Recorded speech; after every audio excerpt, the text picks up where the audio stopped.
Editors അവറിലേക്ക് സ്വാഗതം. പ്രധാന വാർത്തകൾ. വെല്ലും ഉൾക്കരുത്. Malabar TMT 500D steel bars. Burhan വാനിയുടെ കൊലപാതകത്തെ തുടർന്ന് പൊട്ടിപ്പുറപ്പെട്ട പ്രക്ഷോഭങ്ങൾ കശ്മീരിൽ തുടരുന്നു. 10 ദിവസത്തിനിടെ കൊല്ലപ്പെട്ടവരുടെ എണ്ണം 42ആയി. സ്കൂളുകളും കോളേജുകളും ജൂലൈ 25 വരെ അടച്ചിട്ടു. വാർത്താമാധ്യമങ്ങൾക്കും നിയന്ത്രണം. UDF വിടുന്ന കാര്യം ഇപ്പോൾ ആലോചിച്ചിട്ടില്ലെന്ന് KM മാണി. സ്റ്റിയറിംഗ് കമ്മിറ്റിയിൽ നടന്നത് മുന്നണി പ്രവർത്തനത്തെക്കുറിച്ചുള്ള സ്വയം വിമർശനം. ബാർക്കോഴയിൽ ഗൂഢാലോചന നടത്തിയവരുടെ പേരുകൾ അറിയാം. കോൺഗ്രസ് വഞ്ചിച്ചെന്ന് സ്റ്റിയറിംഗ് കമ്മിറ്റിയിൽ അംഗങ്ങൾ. കേരളത്തിന്റെ ആവശ്യങ്ങൾ ഉന്നയിച്ച് മുഖ്യമന്ത്രിയുടെ നേതൃത്വത്തിൽ പ്രധാനമന്ത്രിയെ കാണും. വികസന കാര്യങ്ങളിൽ സർക്കാരിന് പൂർണ്ണ പിന്തുണയെന്ന് AK ആന്റണി. പാർലമെന്റിന്റെ വർഷകാല സമ്മേളനത്തിന് മുന്നോടിയായി സർവകക്ഷി യോഗം ചേർന്നു. GST ബിൽ പാസാക്കാൻ പിന്തുണ തേടി പ്രധാനമന്ത്രി. KSRTCയിൽ പെൻഷൻ വിതരണം മുടങ്ങി. പെൻഷൻ മുടങ്ങിയത് കടുത്ത സാമ്പത്തിക പ്രതിസന്ധിയെ തുടർന്ന് ചൊവ്വാഴ്ചക്കകം കൊടുത്തു തീർക്കുമെന്ന് MD. വാളയാറിൽ സംയോജിത ചെക്ക് പോസ്റ്റ് സംവിധാനം 1 വർഷത്തിനകം നടപ്പാക്കുമെന്ന് ധനമന്ത്രി. പെരുമ്പാവൂരിലെ ഇതര സംസ്ഥാന തൊഴിലാളി ക്യാമ്പുകളിൽ എക്സൈസ് റെയ്ഡ്. ബ്രൗൺ ഷുഗറും കഞ്ചാവും ഉൾപ്പെടെ 6000 കിലോ ലഹരി വസ്തുക്കൾ പിടിച്ചെടുത്തു. 20 പേർ പിടിയിൽ. വയനാട്ടിൽ 3 കോടിയുടെ കുഴൽപ്പണം പിടിച്ചു. ഹിസ്ബുൾ മുജാഹിദ്ദീൻ തീവ്രവാദി ബുർഹാൻ വാനിയുടെ കൊലപാതകത്തെ തുടർന്ന് കശ്മീരിൽ പൊട്ടിപ്പുറപ്പെട്ട പ്രതിഷേധ സമരങ്ങൾ തുടരുന്നു. പോലീസും സുരക്ഷാ സേനയും പ്രക്ഷോഭകാരികളുമായി ഏറ്റുമുട്ടൽ തുടരുകയാണ്. കഴിഞ്ഞ 10 ദിവസത്തിനിടെ 42 പേരാണ് കശ്മീരിൽ കൊല്ലപ്പെട്ടത്. 3500-ലധികം പേർക്ക് പരുക്കേറ്റു. ഈ മാസം 9-ാം തീയതി ബുർഹാൻ വാനിയെ സുരക്ഷാസേന കൊലപ്പെടുത്തിയതിനെ തുടർന്ന് കശ്മീർ താഴ്വര വീണ്ടും അശാന്തിയിലേക്ക് കൂപ്പുകുത്തുകയായിരുന്നു. തൊട്ടടുത്ത ദിവസം തന്നെ സൈന്യത്തിനെതിരെ പ്രക്ഷോഭം പൊട്ടിപ്പുറപ്പെട്ടു. പാകിസ്ഥാൻ പ്രക്ഷോഭകാരികൾക്ക് പിന്തുണ പ്രഖ്യാപിക്കുന്ന പ്രസ്താവനകളുമായി രംഗത്തെത്തുകയും ചെയ്തു. കശ്മീർ ജനതയ്ക്ക് ഐക്യദാർഢ്യം പ്രഖ്യാപിച്ച് ഈ മാസം 19-ന് കരിദിനം ആചരിക്കുമെന്ന് പാകിസ്ഥാൻ വ്യക്തമാക്കി. എന്നാൽ ഇന്ത്യയുടെ ആഭ്യന്തര കാര്യത്തിൽ ഇടപെടേണ്ടതില്ലെന്നായിരുന്നു ഇതിന് ഇന്ത്യ നൽകിയ മറുപടി. 10 ദിവസമായി തുടരുന്ന പ്രതിഷേധങ്ങളിൽ 3500-ലധികം പേർക്ക് പരിക്കേറ്റു. ഇതിൽ 2000 സാധാരണക്കാരും 1500 സുരക്ഷാ ഉദ്യോഗസ്ഥരും ഉൾപ്പെടുന്നു. ഇതിനിടെ പ്രക്ഷോഭകാരികൾക്ക് നേരെ സൈന്യം പ്രയോഗിക്കുന്ന പെല്ലറ്റ് പോലുള്ള ആയുധങ്ങൾക്കെതിരെ വ്യാപക പ്രതിഷേധമാണ് ഉയരുന്നത്. മാധ്യമങ്ങൾക്ക് കർശന നിയന്ത്രണങ്ങൾ കശ്മീരിൽ ഏർപ്പെടുത്തി. പത്രങ്ങൾക്കും മറ്റ് വാർത്താ മാധ്യമങ്ങൾക്കും സൈന്യം നിയന്ത്രണം ഏർപ്പെടുത്തി. സെൽഫോണുകളുടെ നെറ്റ്വർക്കും ഇന്റർനെറ്റ് സംവിധാനവും കശ്മീരിന്റെ ഭൂരിഭാഗം പ്രദേശങ്ങളിലും നിശ്ചലമാണ്. കശ്മീരി ജനതയ്ക്ക് ശരിയായ സന്ദേശം നൽകാൻ കക്ഷിഭേദമന്യേ എല്ലാവരും ഒരുമിച്ച് നിൽക്കണമെന്ന് പ്രധാനമന്ത്രി നരേന്ദ്രമോദി അഭ്യർത്ഥിച്ചു. ഇന്ന് 30 കമ്പനി സേനയെ കൂടി കശ്മീരിൽ വിന്യസിച്ചിട്ടുണ്ട്. വരും ദിവസങ്ങളിൽ പ്രക്ഷോഭങ്ങൾ ആളിക്കത്താൻ സാധ്യതയുണ്ടെന്നാണ് വിലയിരുത്തൽ. National desk reporter. ഈ വിഷയത്തിൽ മുൻ ambassador Shri TP Srinivasan, doctor Sebastian Paul, Shri TG Mohandas, Shri AM Shinas എന്നിവരാണ് ചർച്ചയിൽ പങ്കെടുക്കുന്നത്. ആദ്യം ഡോക്ടർ സെബാസ്റ്റ്യൻ പോൾ. കശ്മീരിൽ സമ്പൂർണ്ണമായി ഇൻഫർമേഷൻ ബ്ലാക്കൗട്ടാണ്. കേബിൾ TV ഇല്ല, ഇൻ്റർനെറ്റ് ഇല്ല, പത്രങ്ങൾ ഇപ്പോൾ പ്രവർത്തിക്കുന്നില്ല എന്ന് മാത്രമല്ല, ചില പത്രങ്ങളുടെ ഓഫീസുകളിൽ ഇന്നലെ റെയ്ഡ് നടത്തിയ പോലീസും സെക്യൂരിറ്റി സേനകളും പൂർണ്ണമായും അതിൻ്റെ പ്രവർത്തകരെ പോലീസ് സ്റ്റേഷനുകളിലേക്കോ മറ്റിടങ്ങളിലേക്കോ കരുതൽ തടങ്കലിനായി മാറ്റിയിരിക്കുകയാണ്. കശ്മീരിലെ പ്രശ്നം ഇന്ത്യ കൈകാര്യം ചെയ്ത് വഷളാക്കിയോ? അതെ, നമ്മളിപ്പോൾ ചർച്ച ചെയ്യുന്നത് പോലെ കേവലം സാധാരണമായൊരു കാശ്മീർ ചർച്ച അല്ല ഇപ്പോൾ നടത്തേണ്ടത്. കാശ്മീരിൽ അടിയന്തരാവസ്ഥ എന്ന് പറഞ്ഞാൽ പോലെ അതിനേക്കാൾ ഭീകരമായ അവസ്ഥയാണ്. സമ്പൂർണ്ണമായ മാധ്യമ ബ്ലാക്ക് ഔട്ട്, കമ്മ്യൂണിക്കേഷൻ സൗകര്യങ്ങൾ മുഴുവൻ കട്ട് ചെയ്തിരിക്കുന്നു, മൊബൈൽ ഇൻ്റർനെറ്റൊക്കെ ഉൾപ്പെടെ. പത്രങ്ങളുടെ ആയിരക്കണക്കിന് കോപ്പികൾ, 50,000 കോപ്പി എന്ന് പറയുമ്പോൾ ആകെ അച്ചടിക്കുന്ന കോപ്പി ആയിരിക്കാം, അത് മുഴുവൻ കണ്ടുകെട്ടുന്നു. പ്രസ് പ്രവർത്തിക്കാൻ സമ്മതിക്കുന്നില്ല. അതിനേക്കാളൊക്കെ ഗൗരവമുള്ള വിഷയമാണ് മാധ്യമ പ്രവർത്തകരെ പോലീസ് സ്റ്റേഷനിലോ പട്ടാള ക്യാമ്പിലോ കൂട്ടത്തോടെ തടഞ്ഞു വച്ചിരിക്കുന്നു എന്നുള്ളത്. എന്ന് പറയുമ്പോൾ കാശ്മീർ സാധാരണ സ്ഥിതിയിലല്ല. അസാധാരണമായ സ്ഥിതിവിശേഷം എന്ന് പറയുമ്പോൾ അവിടെ സാധാരണഗതിയിലുള്ള ലോ ആൻഡ് ഓർഡർ തകർന്നിരിക്കുന്നു, ഭരണഘടന പ്രവർത്തിക്കുന്നില്ല, യാതൊന്നും പ്രവർത്തിക്കുന്നില്ല. അങ്ങനെ ഒരു അവസ്ഥയിൽ ഒരു സംസ്ഥാനത്തെ, ഇന്ത്യയിലൊരു സംസ്ഥാനമാണല്ലോ കാശ്മീർ, അങ്ങനെ ഒരു സംസ്ഥാനത്തെ എപ്രകാരമാണ് കൈകാര്യം ചെയ്യേണ്ടത്? അക്കാര്യത്തിൽ കേന്ദ്ര ഗവൺമെൻറ് വ്യക്തത വരുന്ന വിശദീകരണം ഇതുവരെ നൽകിയിട്ടുമില്ല. ശ്രീ TG മോഹൻദാസ്, ബുർഹാൻ വാനിയുടെ കൊലപാതകത്തിന് ശേഷം കശ്മീരിൽ നടന്ന സംഭവ വികാസങ്ങളെ എടുക്കൂ. കശ്മീരിനെ നമുക്ക് ആവശ്യമുണ്ട്, പക്ഷേ കശ്മീരികളെ വേണ്ട എന്നുള്ള നിലയിലാണോ കാര്യങ്ങൾ? ഒരു ജനതയെ പൂർണ്ണമായും മറുപക്ഷത്ത് നിർത്തുന്ന വിധത്തിൽ, അന്യവൽക്കരിക്കുന്ന വിധത്തിൽ ആയിപ്പോയോ അവിടുത്തെ സ്ഥിതിവിശേഷം? സ്ഥിതിഗതികൾ കൈകാര്യം ചെയ്യുന്ന കാര്യത്തിൽ സംസ്ഥാന സർക്കാരിനും സേനകൾക്കും വീഴ്ച സംഭവിച്ചു?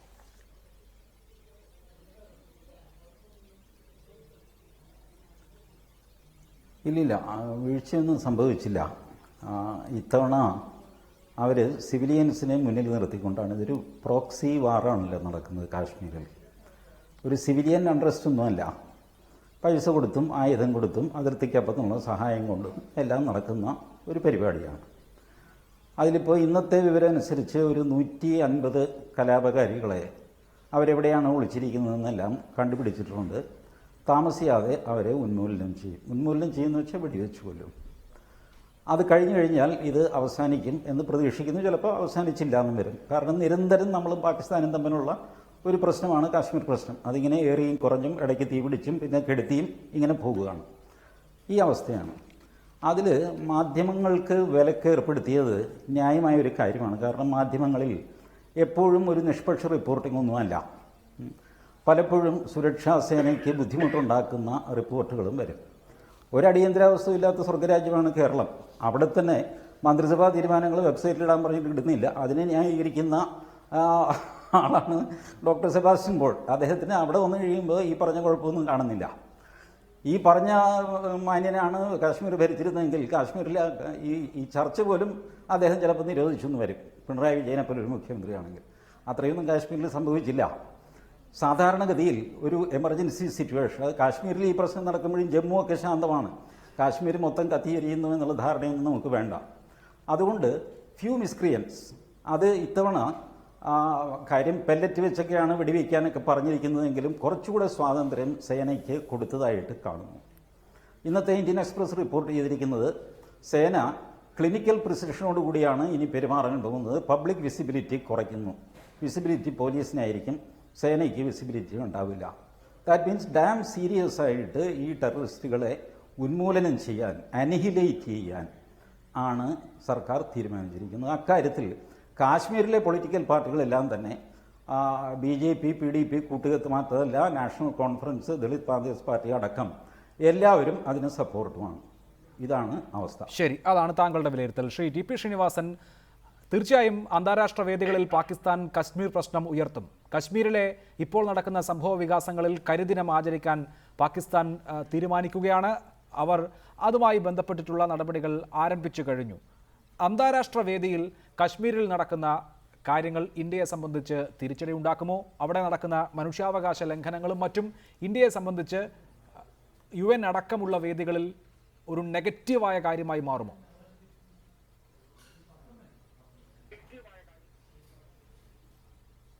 UN വലിയ വ്യത്യാസമൊന്നും വരാൻ സാധ്യതയില്ല. നമ്മളിപ്പോൾ ജനീവയിൽ കണ്ടല്ലോ, പാകിസ്ഥാൻ പണ്ട് 1993 ശ്രമിച്ചതുപോലെ തന്നെ ഹ്യൂമൻ റൈറ്റ്സ് കൗൺസിലിൽ ഒരു പുതിയ പ്രമേയം കൊണ്ടുവരാൻ ശ്രമിച്ചു.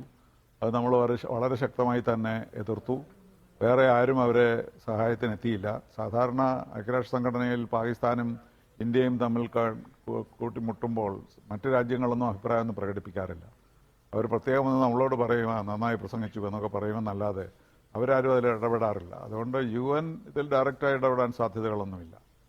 ഇപ്പോൾ കാശ്മീരിൽ നടക്കുന്ന കാര്യത്തിൽ ഗവൺമെൻറ് കൈകാര്യം ചെയ്യുന്നത് വളരെ ശക്തിയായിട്ട് തന്നെയാണെന്നുള്ളത് നല്ലതാണ്. കാരണം അവിടെ ഉണ്ടായിരിക്കുന്ന സംഭവം യഥാർത്ഥത്തിൽ ഇന്ത്യ പാകിസ്ഥാൻ ബന്ധങ്ങളിലുണ്ടായിട്ടുള്ള കോട്ടങ്ങൾ കാരണമാണെന്ന് നമുക്കറിയാമല്ലോ. അപ്പോൾ അവിടെയാണ് നമ്മുടെ ഗവൺമെൻറ് തെറ്റുപറ്റിയത്. കാരണം നമ്മൾ പാകിസ്ഥാന് പലതരത്തിലുള്ള സന്ദേശങ്ങൾ കൊടുത്തുകൊണ്ടിരുന്നു. സ്നേഹബന്ധം പുലർത്താനും കാര്യങ്ങൾ പരിഹരിക്കാനും ഒക്കെയുള്ള ഒരു അറ്റ്മോസ്ഫിയർ, ഒരു അൺറിയൽ അറ്റ്മോസ്ഫിയർ ആയിരുന്നു. അതാണ് പ്രശ്നമുണ്ടാക്കിയത്. അപ്പോൾ അങ്ങനെ ആളുകളെല്ലാം വിശ്വസിക്കാൻ തുടങ്ങി, ലോകം തന്നെ വിശ്വസിക്കാൻ തുടങ്ങി ഇന്ത്യയും പാകിസ്ഥാനും ഇപ്പോൾ സമാധാനത്തിൻ്റെ വഴിയിലേക്കാണ്. അവരങ്ങോട്ടും ഇങ്ങോട്ടും യാത്ര ചെയ്യുന്നു, സമ്മാനം കൊടുക്കുന്നു, കെട്ടിപ്പിടിക്കുന്നു എന്നൊക്കെയുള്ള ഒരു. അപ്പോൾ അന്ന് എൻ്റെ ആശങ്ക ഇതുതന്നെയായിരുന്നു. ഇതുപോലെയുള്ള ഒരു അറ്റ്മോസ്ഫിയർ നമ്മൾ ഉണ്ടാക്കിയാൽ പിന്നെ പ്രശ്നങ്ങൾ വരുമ്പോൾ എങ്ങനെയാണ് അതിനെ കൈകാര്യം ചെയ്യുക എന്നുള്ളത്. അപ്പോൾ അവിടെയാണ് പ്രശ്നം വന്നിരിക്കുന്നത്. പക്ഷേ ഇപ്പോൾ ഇത് കൈകാര്യം ചെയ്യുന്നത് തീർച്ചയായും ശക്തമായിട്ട് തന്നെയാണ്. അവിടുത്തെ എല്ലാ പാർട്ടികളും ഇതിലൊന്നിച്ചാണ്. ഇപ്പോൾ ഒരു നാഷണൽ യൂണിറ്റ് തന്നെ ഇക്കാര്യത്തിലുണ്ട്. അപ്പോൾ അതുകൊണ്ട് അവിടെ ചെയ്യുന്ന ഇപ്പോൾ ഗവൺമെൻറ് എടുത്തിരിക്കുന്ന പ്രവർത്തനങ്ങൾക്ക് യാതൊരു സംശയമില്ല. അതിന് നമ്മൾ സപ്പോർട്ട് ചെയ്യാനാണ് വേണ്ടത്. കുറച്ചൊക്കെ അതാണ് അക്കാര്യത്തിൽ താങ്കൾക്ക് പറയാനുള്ളത്. തുടരണം ദയവായി.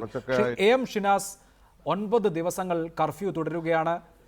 മരണസംഖ്യ 42 ആയിരിക്കുന്നു. ഇന്നും ഒരു സിവിലിയൻ ഡെത്ത് ഉണ്ടായിരിക്കുകയാണ്. പെല്ലറ്റ് ഏറ്റ് ആശുപത്രിയിൽ എത്തുന്നവരുടെ എണ്ണം കൂടിക്കൊണ്ടിരിക്കുകയാണ്. ഇങ്ങനെ ഈ സമീപകാലത്തെ ഏറ്റവും വലിയ 2010 ശേഷമുള്ള ഏറ്റവും വലിയ ഒരു പ്രതിസന്ധിയിലേക്ക് കാശ്മീർ നീങ്ങുമ്പോൾ ഇന്ത്യയുടെ മറ്റു ഭാഗങ്ങൾ, കശ്മീർ ഒഴിച്ചുള്ള ഇന്ത്യ, അതിനെ സഹാനുഭൂതിയോടുകൂടി കൈകാര്യം ചെയ്യുന്നുണ്ടോ?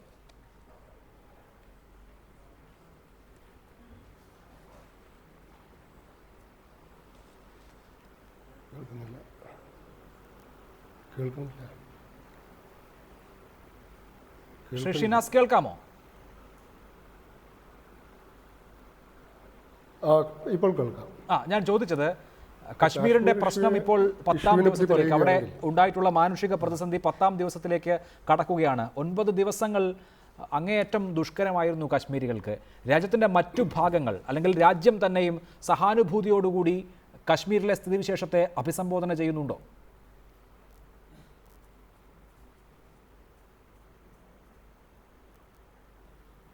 രാജ്യം മൊത്തത്തിൽ എങ്ങനെയാണ് കാശ്മീരിലെ വിഷയത്തെ അഭിസംബോധന ചെയ്യുന്നത് എന്ന് എനിക്ക് പറയാൻ പറ്റില്ല. പക്ഷേ 2008 മുതലെങ്കിലും കാശ്മീരിലെ സ്ഥിതിവിശേഷം അനുക്രമം വഷളായിക്കൊണ്ടിരുന്നു എന്നതാണ് വാസ്തവം. നമുക്കറിയാം, 2006-2007 കാലഘട്ടത്തിൽ UPA സർക്കാരിൻ്റെ കാലത്ത് മൻമോഹൻ സിംഗ് അധികാരത്തിലിരുന്നപ്പോൾ മൻമോഹൻ സിംഗും അവിടെ പർവേഷ് മുഷറഫും ഏതാണ്ട് ഒരു കാശ്മീർ ഫോർമുല തന്നെ ഉരുത്തിരിച്ച് കൊണ്ടുവന്നിരുന്നു. അതിൽ ഇപ്പോഴത്തെ സയ്യിദ് അലി ഷാ ഗിലാനിയുടെ ജമാഅത്തെ ഇസ്ലാമിയും അതിൻ്റെ സായുധ വിഭാഗമായ ഇസ്മുൽ മുജാഹിദിനും ഒഴികെയുള്ള കാശ്മീരിലെ എല്ലാ സ്റ്റേക്ക് ഹോൾഡേഴ്സും ആ കാശ്മീർ ഫോർമുല ഏതാണ്ട് അംഗീകരിക്കാൻ തന്നെ തയ്യാറായിരുന്നു എന്നാണ് റിപ്പോർട്ടുകൾ സൂചിപ്പിച്ചിരുന്നത്. പക്ഷേ 2007-2008 കാലത്ത് മൻമോഹൻ സിംഗ് നേരിട്ട ആഭ്യന്തര രാഷ്ട്രീയ പ്രതിസന്ധിയും അതുപോലെ അഭിഭാഷകരുടെ സമരം മൂലം പാകിസ്ഥാനിൽ മുഷറഫ് നേരിട്ട പ്രതിസന്ധിയും കാരണം അതിൻ്റെ ഒരു ലോജിക്കൽ കൺക്ലൂഷൻ, പരിസമാപ്തി ഉണ്ടായില്ല. പിന്നീട് നാം കാണുന്നത് 2008 മുതൽ 8-ൽ അമർനാഥ് ക്ഷേത്രത്തിന് ഭൂമി കൈമാറിയ പ്രശ്നത്തിൽ അവിടെ പ്രതിഷേധങ്ങൾ ഉണ്ടാവുകയും പ്രോ പാകിസ്ഥാൻ ആൻറ്റി ഇന്ത്യ പ്രക്ഷോഭങ്ങൾ ഉണ്ടാവുകയും 60 പേർ കൊല്ലപ്പെടുകയും ചെയ്തു. പിന്നെ 2010-ൽ തുഫേൽ മാട്ടു എന്ന പേരുള്ള ഒരു 12ാം ക്ലാസ് വിദ്യാർത്ഥിയെ സൈന്യം വെടിവെച്ച് കൊന്നപ്പോൾ അപ്പോഴും ഉണ്ടായി വൻതോതിലുള്ള പ്രക്ഷോഭങ്ങൾ. ഒരു 120ഓളം പേര് കൊല്ലപ്പെട്ടു. 2013-ൽ വളരെ ധൃതി പിടിച്ച് അഫ്സൽ ഗുരുവിനെ തൂക്കിലേറ്റിയ ആ സാഹചര്യം കൂടി ഉണ്ടായപ്പോൾ പാകിസ്ഥാനിൽ ഈ കാശ്മീരിൽ ഈ ഒരുതരം ഹോം ഗ്രോൺ തദ്ദേശീയമായ തീവ്രവാദം വളരെ അധികം ഒരു പുനരാവർത്തനം കാശ്മീരിലുണ്ടായി. അപ്പോൾ ഇതിനെ നേരിടാൻ മാറി മാറി വന്ന സർക്കാരുകൾക്ക് കഴിഞ്ഞില്ല. അത് മാറി മാറി വന്ന സർക്കാരുകൾ മിസ്ഹാൻഡിൽ ചെയ്തു. മാത്രമല്ല 2015 ആദ്യത്തിൽ ഈ BJPയും PDPയും കൂടി സഖ്യകക്ഷി ഭരണ സർക്കാർ ഉണ്ടാക്കിയപ്പോൾ അതിലെ അജണ്ട ഓഫ് അലയൻസിൽ അവർ വാഗ്ദാനം ചെയ്ത ഏറ്റവും പ്രധാനപ്പെട്ട കാര്യം കാശ്മീരിലെ എല്ലാ സ്റ്റേക്ക് ഹോൾഡേഴ്സുമായും തുറന്നതും ഫലപ്രദവുമായും ഉള്ള ചർച്ചകൾ നടത്തും എന്നാണ്. പക്ഷേ ഇന്നേ വരെ ചർച്ചകൾ പോയിട്ട് അതിലെ യാതൊന്നും ചർച്ച ചെയ്യാൻ ഇതുവരെ രണ്ട് കക്ഷികൾക്കും സാധിച്ചിട്ടില്ല. PDP എന്ന കക്ഷി മൊത്തത്തിൽ ഒറ്റപ്പെട്ടുപോയി. BJP ആവട്ടെ അതിൻ്റെ ഇൻഫ്ലെക്സിബിൾ ആയിട്ടുള്ള തീർത്തും അയവില്ലാത്ത നിലപാടുമായി മുന്നോട്ട് പോവുകയും ചെയ്യുന്നു. അപ്പോൾ കാശ്മീരിന് ഇപ്പോഴത്തെ പ്രശ്നം വൈകിയുള്ള പണ്ട് VK കൃഷ്ണമേനോൻ പണ്ട് ഐക്യരാഷ്ട്രസഭയിൽ പ്രസംഗിക്കുമ്പോൾ സഫറുല്ല ഖാൻ ഇടയ്ക്കിടെ കയറി പ്ലെബിസൈറ്റ് എന്ന് പറഞ്ഞപ്പോൾ VK കൃഷ്ണമേനോൻ തിരിച്ചടിച്ചത് പരിഹാസ രൂപേണ രൂപീകൃതമായത് മുതൽ ഇന്നേ വരെ ബാലറ്റ് ബോക്സ് കാണാത്ത ഒരു രാജ്യത്തിൻ്റെ പ്രതിനിധിയാണ് ഇപ്പോൾ പ്ലെബിസൈറ്റ് എന്ന് പറയുന്നത്. പക്ഷേ ഇപ്പോൾ കാശ്മീരിൽ ഒരു പ്ലെബിസൈറ്റ് നടത്തിയാൽ, അന്ന് നടത്തിയാൽ ഒരു പക്ഷേ ഇന്ത്യയുടെ കൂടെ നിൽക്കുമായിരുന്നു. ഇപ്പോൾ നടത്തിയാൽ ഒരു സൂക്ഷ്മ ന്യൂനപക്ഷം മാത്രമേ ഇന്ത്യയുടെ കൂടെ നിൽക്കാൻ സാധ്യതയുള്ളൂ. മാറി മാറി വന്ന സർക്കാരുകൾ, പ്രത്യേകിച്ച് കോൺഗ്രസ് ഭരണകൂടം 50കളിലും പിന്നീട് ഇപ്പോൾ BJP ഭരണകൂടവും കോൺഗ്രസിനെ തന്നെ അനുകരിച്ചിട്ടുള്ള മിസ് ഹാൻഡ്ലിംഗ് ആണ് നടന്നുകൊണ്ടിരിക്കുന്നത്. അപ്പോൾ കാശ്മീരിൽ പ്രശ്നം കൈവിട്ടു പോകാതിരിക്കാൻ 2-3 കഠിനമായ തീരുമാനങ്ങൾ ഭരണകൂടം എടുത്തേ പറ്റൂ. അതിലൊന്ന് ആംഡ് ഫോഴ്സസിന് നൽകിയ armed forces special powers act ഒന്നുകിൽ അസാധുവാക്കുകയോ അല്ലെങ്കിൽ അത് ചുരുങ്ങിയ പക്ഷം ഭേദഗതി ചെയ്യുകയോ വേണം. 2010 മുതൽ കാശ്മീരിലുണ്ടായ എക്സ്ട്രാ ജുഡീഷ്യൽ കില്ലിങ്സിനെ കുറിച്ച് അന്വേഷിക്കാൻ സത്യസന്ധവും നിഷ്പക്ഷവുമായിട്ടുള്ള ഒരു അന്വേഷണ കമ്മീഷനെ നിയമിക്കണം. മാത്രമല്ല അജണ്ട ഓഫ് വയലൻസിൽ BJPയും PDPയും വാഗ്ദാനം ചെയ്തതുപോലെ തുറന്നതും പ്രശ്നപരിഹാരം ലക്ഷ്യം വെക്കുന്നതുമായ ചർച്ചകൾക്ക് കാശ്മീരിലെ എല്ലാ സ്റ്റേക്ക് ഹോൾഡേഴ്സുമായിട്ടും ചർച്ച നടത്താനുള്ള ഒരു സന്നദ്ധത സർക്കാർ പ്രകടിപ്പിക്കണം. അല്ലെങ്കിൽ കാശ്മീർ പ്രശ്നം കൂടുതൽ വഷളാവാനുള്ള സാധ്യതയാണ് ഇപ്പോൾ ഉള്ളത്. റൈറ്റ്, അതാണ് താങ്കൾ അക്കാര്യത്തിൽ ചൂണ്ടിക്കാണിക്കുന്നത്. ഡോക്ടർ സെബാസ്റ്റ്യൻ പോൾ, പാകിസ്ഥാൻ അതിർത്തിക്കപ്പുറത്ത് നിന്ന് സ്പോൺസർ ചെയ്യുന്ന ഭീകരപ്രവർത്തനത്തിന് ഉപരിയായ കാര്യങ്ങൾ കശ്മീരികളെ സംബന്ധിച്ച് അവരുടെ അന്യവൽക്കരണം വലിയ തോതിൽ ഒരു പ്രശ്നമല്ലേ? ഒന്നുകിൽ സൈന്യത്തിൻ്റെയും പോലീസിൻ്റെയും ഇൻഫോർമർ ആകുക, അല്ലെങ്കിൽ തീവ്രവാദിയാവുക എന്ന രണ്ട് സാധ്യതകൾ മാത്രം മുന്നിലുള്ള ചെറുപ്പക്കാരെ സംബന്ധിച്ച് ഇത് കേവലം ഏതെങ്കിലും അതിർത്തിക്കപ്പുറത്ത് നിന്നുള്ള സ്വാധീനമോ ഭീകരപ്രവർത്തനമോ എന്നതിനപ്പുറത്ത് അവരുടെ ജീവിതത്തിൻ്റെ തന്നെ പ്രശ്നമാകുന്നില്ലേ? അതിനെ കൃത്യമായി അഡ്രസ്സ് ചെയ്യാൻ ഇന്ത്യയെ സംബന്ധിച്ച്, ഇന്ത്യൻ സ്റ്റേറ്റിനെ സംബന്ധിച്ച് സാധിക്കുന്നുണ്ടോ? ലോകത്തിൻ്റെ പല ഭാഗങ്ങളിലും ഇപ്പോൾ അയർലൻഡ് ഒക്കെ ഉൾപ്പെടെ ഇത്തരത്തിലുള്ള പ്രശ്നങ്ങൾ ഉണ്ടായിട്ടുണ്ട്. അവിടെയെല്ലാം പരിഹാരവും ഉണ്ടായിട്ടുണ്ട്. കാശ്മീരിനെ സംബന്ധിച്ച് ഇപ്പോഴത്തെ കേന്ദ്ര സർക്കാരും സംസ്ഥാന സർക്കാരും ഉചിതമായ പരിഹാരത്തിന് വേണ്ടി അല്ല പരിശ്രമിക്കാൻ പോകുന്നത് എന്നാണ് ശ്രീ മോഹൻദാസ് പറഞ്ഞ വാക്കിൽ നാം മനസ്സിലാക്കേണ്ടത്. അവിടെ പട്ടാളം അദൃശ്യരായി നിന്നുകൊണ്ട് സൂക്ഷ്മതയോടെ അനിഹിലേഷൻ അത് നടത്താൻ പോകുന്നു എന്ന് പറഞ്ഞാൽ എത്ര പേരെ വേണമെങ്കിലും വെടിവെച്ച് കൊല്ലാം എന്ന അവസ്ഥയിലേക്ക് കാര്യങ്ങൾ നീങ്ങിയിരിക്കുന്നു എന്നാണ്. അവിടെയാണ് ഈ അവസ്പ അങ്ങനെയുള്ള പ്രാകൃതമായ കരുനിയമങ്ങൾ, സൈനികർക്ക് എന്തും ചെയ്യാം, ആ നിയമങ്ങൾ കാശ്മീരിൽ ഇപ്പോഴും നിലനിൽക്കുന്നു. മണിപ്പൂരിനെ സംബന്ധിച്ച് സുപ്രീം കോടതി വിധി ഉണ്ടായത് കഴിഞ്ഞ ദിവസമാണ്. ആ നിയമം ശരിയല്ല എന്നുള്ളത്. അപ്പോൾ എക്സ്ട്രാ ജുഡീഷ്യൽ കില്ലിങ്സ് അത് എന്തിൻ്റെ പേരിലായാലും അംഗീകരിക്കാൻ കഴിയില്ല. അങ്ങനെ പട്ടാളത്തിന് നിർബാധം ആരെയും വെടിവെച്ച് കൊല്ലാൻ അനുമതി നൽകിക്കൊണ്ട് ഒരു പ്രശ്നത്തിനും പരിഹാരം ഉണ്ടാക്കാൻ കഴിയില്ല. അതുകൊണ്ട് കാശ്മീരികൾക്ക് എന്താണ് വേണ്ടത്? അത് ചോദിക്കുന്നതിന് വിശ്വാസ്യതയുള്ള ഒരു നേതൃത്വം പോലും ഇപ്പോഴില്ല. അതിന് പകരം കാശ്മീരികളെ മുഴുവൻ ശത്രുക്കളായി കണ്ടുകൊണ്ട് അവരെ അടിച്ചമർത്താം, തെരുവിൽ കാണുന്നവരെല്ലാം വെടിവെച്ച് കൊല്ലാം എന്ന അവസ്ഥയിലേക്ക് വന്നാൽ ഈ പ്രശ്നത്തിന് പരിഹാരം ഉണ്ടാവില്ല. 2010 113 പേർ കൊല്ലപ്പെട്ടു. ഇപ്പോൾ അതിൻ്റെ പകുതി പോലും ആയിട്ടില്ല. ആ സംഖ്യ എത്തിക്കാനാണോ സർക്കാർ പരിശ്രമിക്കുന്നത്, സൈന്യം പരിശ്രമിക്കുന്നത്? അങ്ങനെയാണെങ്കിൽ കാശ്മീർ പ്രശ്നം, ഈ അസ്വസ്ഥത അതിന് പരിഹാരമില്ലാതെ നീണ്ടുപോകും എന്ന കാര്യത്തിൽ തർക്കമില്ല. കൃത്യമല്ലേ അത് ശ്രീ ടി ജി മോഹൻദാസ്? ഒരു സമൂഹത്തെ ആകെ ശത്രു രാജ്യമായി പ്രഖ്യാപിച്ചുകൊണ്ടാണോ ഈ പ്രശ്നപരിഹാരത്തിന് പോകേണ്ടത്? സ്വന്തം ജനതയെ വെടിവെച്ച് വീഴ്ത്തിക്കൊണ്ട് ഏത് പ്രശ്നമാണ് പരിഹരിക്കാൻ സാധിക്കുക? അവരെ വിശ്വാസത്തിലെടുത്തുകൊണ്ട് അവരുടെ പ്രശ്നങ്ങൾ പരിഹരിച്ചുകൊണ്ടുള്ള ഒരു പ്രശ്നപരിഹാരം എന്ന സാധ്യത പോലും ആരായാതെ ഇങ്ങനെയുള്ള കോൺഫ്രണ്ടേഷനിലേക്ക് പോയാൽ അത് രാജ്യത്തിന് എങ്ങനെ ഗുണകരമാകുമെന്നാണ് പറയുന്നത്?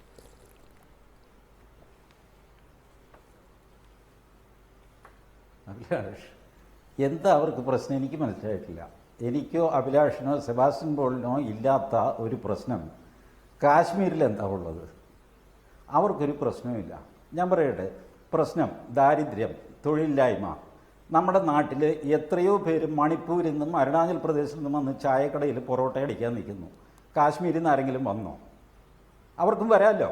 ഇത്ര വലിയ ദാരിദ്ര്യമാണ് പ്രശ്നമാണെങ്കിൽ വന്നില്ലല്ലോ. അതേസമയം ഈ അരുണാചൽ പ്രദേശിലോ ആസാമിലോ ഉള്ളവർക്ക് അവിടെ തോക്കെടുത്തിട്ട് നാട്ടുകാർ വെടിവെക്കണമെന്ന് തോന്നാത്തത് എന്താ? അവർ മനുഷ്യരല്ലേ. അപ്പോൾ കാശ്മീരികൾക്ക് ഒരു പ്രത്യേക പദവി കൊടുത്തു എന്നുള്ളതാണ് ആദ്യത്തെ അബദ്ധം. ആ ചെയ്ത അബദ്ധം ആദ്യം തിരുത്തുക. ആ 370 വകുപ്പ് എടുത്ത് കളയുക. ഞാൻ ഈ പറഞ്ഞ ശ്രീനഗറിൽ പോയി കണ്ടിട്ടുണ്ട്. 2-3 വർഷം മുമ്പാണെന്നേ ഉള്ളൂ. നമ്മളെപ്പോലെ സാധാരണ മനുഷ്യരാണ്. കടയും കച്ചവടവും സംഗതിയൊക്കെ ആയിട്ട് കഴിയുന്ന സാധാരണ മനുഷ്യർ. ഇടയ്ക്കൊന്ന് പുക വലിക്കും, പോലീസുകാരൻ വരുമ്പോൾ ഒന്ന് മാറ്റിപ്പിടിക്കും, പാർക്ക് ചെയ്തതിനെ ചൊല്ലി വഴക്കുണ്ടാക്കും, അങ്ങോട്ടും ഇങ്ങോട്ടും വെല്ലുവിളിക്കും. ഇങ്ങനെ നമ്മൾ എറണാകുളത്തൊക്കെ ജീവിക്കുന്ന പോലെ അല്ല, എറണാകുളവും ശ്രീനഗറും തമ്മിൽ താരതമ്യം ചെയ്യാൻ സാധിക്കില്ല. ശ്രീ ജി മോഹൻദാസ്, ഒരു കാലത്ത് ചരിത്രപരമായ കാരണങ്ങൾ എന്ത് എന്ന് നമുക്കറിയാം. നമുക്ക് ആ ചരിത്രപരമായ അന്യവൽക്കരണത്തിലേക്ക് പോകേണ്ട. ഇപ്പോഴെന്താണ് പ്രശ്നം എന്ന് മാത്രം ആലോചിച്ചാലും അവിടെയുള്ള ചെറുപ്പക്കാർക്ക് ജീവിക്കാൻ പറ്റണ്ടേ? ഈ പോലീസിൻ്റെ ഹിസ്റ്ററി ഷീറ്റിൽ അവരുടെ പേരുകൾ എങ്ങനെയെങ്കിലുമൊക്കെ ഉണ്ടാകും. ഇവിടെ കൊല്ലപ്പെട്ട ബുർഹാൻ വാനിയുടെ സഹോദരൻ PhD ഹോൾഡർ ആയിരുന്നല്ലോ. അയാളൊരു സുപ്രഭാതത്തിൽ അവസാനിക്കുകയാണ്, ഇല്ലാതാവുകയാണ്. അങ്ങനെ സ്വന്തം സഹോദരങ്ങൾ, ബന്ധുക്കൾ, അച്ഛൻ, ഇങ്ങനെ പുരുഷന്മാർ നഷ്ടപ്പെട്ടു പോകുന്ന ഓർമ്മ അല്ലെങ്കിൽ ആ യാഥാർത്ഥ്യം അവരുടെ മുൻപിലുണ്ട്. സഹോദരിമാരുടെയോ മറ്റു ബന്ധുക്കളുടെയോ കാര്യത്തിലാണെങ്കിൽ മാനഭംഗപ്പെടുത്തപ്പെട്ട ഓർമ്മ അവരുടെ മുന്നിലുണ്ടാകും. ഇങ്ങനെ സ്റ്റേറ്റിനെ ഒരു ഭീകരരൂപിയായ സ്വത്വമായിട്ടാണ് അവർ കാണുന്നത്. അവർക്ക് അതിൽ കൂടുതൽ എന്ത് വലിയ പ്രശ്നമാണ് വരാനുള്ളത്?